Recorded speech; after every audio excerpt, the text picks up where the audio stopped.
اور وہ پورا پلان کرتے ہیں اور ایک ٹارگیٹڈ کلنگ آپ سمجھ لیں وہ کرتے ہیں سونڈرز. یہ وہ آفیسر نہیں تھے جنہوں نے لیڈ کیا تھا چارج، لیکن بہرحال یہ اسی پولیس فورس کا حصہ تھے، اور ان پہ فائر ہوتا ہے اور وہ وہاں پہ مارے جاتے ہیں. اور اسی شام لاہور میں بھگت سنگھ اور ان کے ساتھی پوسٹر لگا دیتے ہیں کہ سونڈرز از dead, Lala G has been ایونجڈ. اور یہ جو خبر ہے یہ تہلکہ مچا دیتی ہے پورے ہندوستان میں.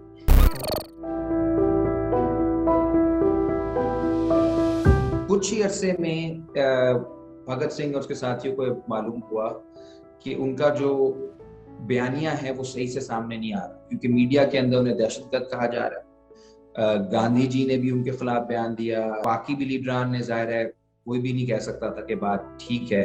تو جو انیشل انتھوزیازم تھی وہ اس کے بعد جس طرح سے دہشت گردی کے خلاف ایک لہر چلتی ہے اس کی طرف اس کو رخ اس کا موڑ دیا گیا اور بھگت سنگھ اور اس کے ساتھیوں کو دہشت گرد کہا گیا. اس چیز سے لڑنے کے لیے بھگت سنگھ نے لیجسلیٹو اسمبلی کے اندر جانے کا فیصلہ کیا، اور وہ اور ان کے ساتھی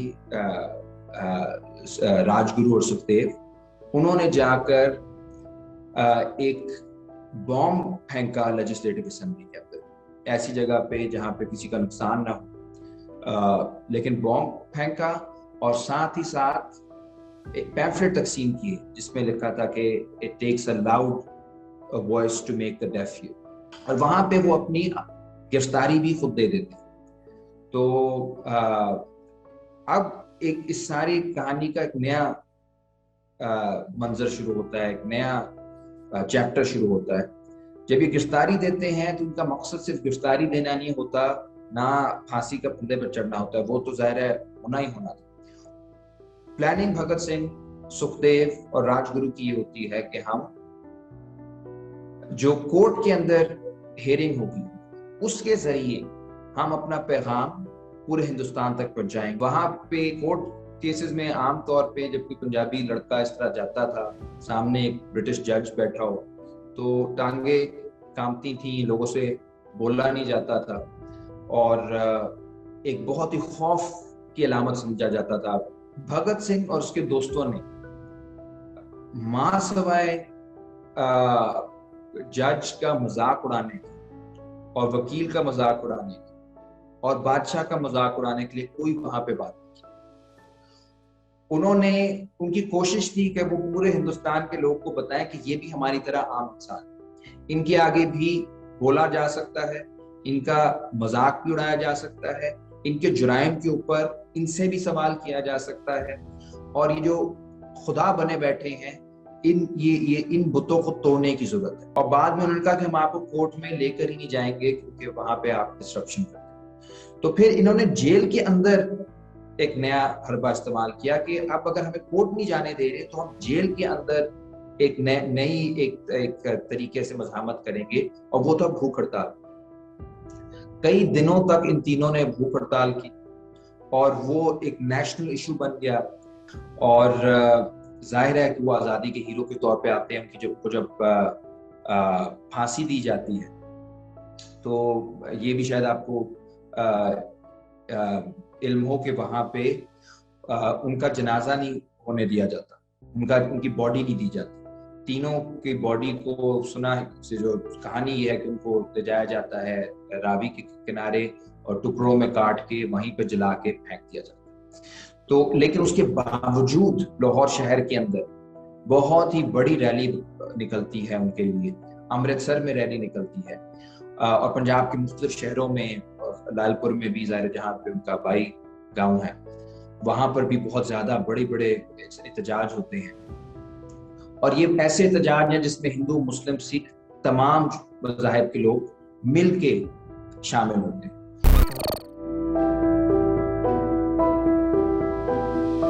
قائد اعظم نے تو بڑی ہی زبردست تقریر کی تھی لیجسلیٹو اسمبلی میں بھگت سنگھ کے لیے. ان کا ایسا ہو نہیں سکتا کہ جو لوگ اس طرح بھوک ہڑتال پہ ہو وہ کسی مقصد کے بغیر. ظاہر ہے ان کی روح کے اندر کوئی تڑپ ہے جو ہمارے حکمران سن نہیں پا رہے. اور بہت بولڈلی انہوں نے پوزیشن لی بھگت سنگھ کے حق. افسوس ہے کہ پاکستان کے اندر جس قسم کی نیشنلزم کو لایا گیا اس کا ایک جز یہ بن گیا کہ کوئی بھی شخص جو غیر مسلم ہے وہ ہماری تاریخ کے اندر فٹ نہیں.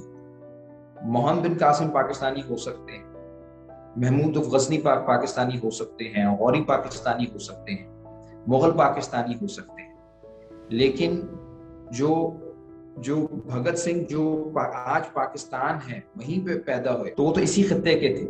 اسی خطے کی آزادی کے لیے, اسی خطے کی ترقی کے لیے انہوں نے اپنی جان کا نذرانہ پیش کیا. ان کا کیونکہ نام اینڈ میں سنگھ تھا تو وہ ہماری جو آفیشیل ہسٹری ہے, ہمارا جو سرکاری بیانیہ ہے, وہ اس میں فٹ نہیں ہوتا.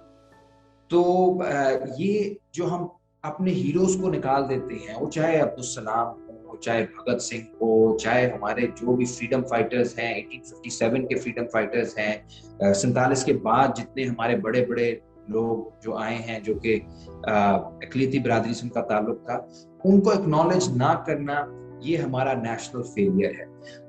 جہاں پہ انہیں پھانسی دی گئی شادمان چوک, کئی سالوں سے ہم سب ساتھی یہ کہہ رہے ہیں کہ اس کو آپ بھگت سنگھ چوک کرا دیں, اور اس پہ فضول میں ایک کنٹروورسی کھڑی کی جاتی ہے کہ جی اس کا نام ہم بھگت سنگھ چوک نہیں ہونے دیں گے, کوئی اور آپ کر لیں, بھگت سنگھ نہیں. صرف نام کی وجہ سے, صرف مذہب کی وجہ سے. اور یہ ایک بہت ہی غلط تاثر جاتا ہے, کیونکہ عمومی طور پر جو پاکستانی نوجوان جو بھی اس کے بھگت سنگھ کے بارے میں پڑھتا ہے وہ بھگت سنگھ کا مداح ہے.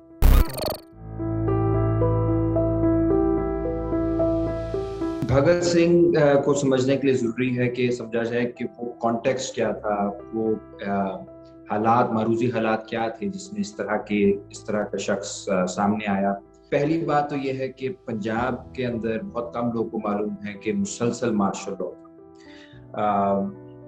1890s ارلی 20th سینچری میں کوئی بھی اگر تحریک یہاں پہ اٹھتی تھی تو بڑے زوردار طریقے سے اسے کچل دیا جاتا تھا, کیونکہ یہ ایک سیکیورٹی بفر سمجھا جاتا تھا, فرنٹیئر سمجھا جاتا تھا افغانستان کے ساتھ, کیونکہ فرنٹیئر بھی اسی کا حصہ تھا.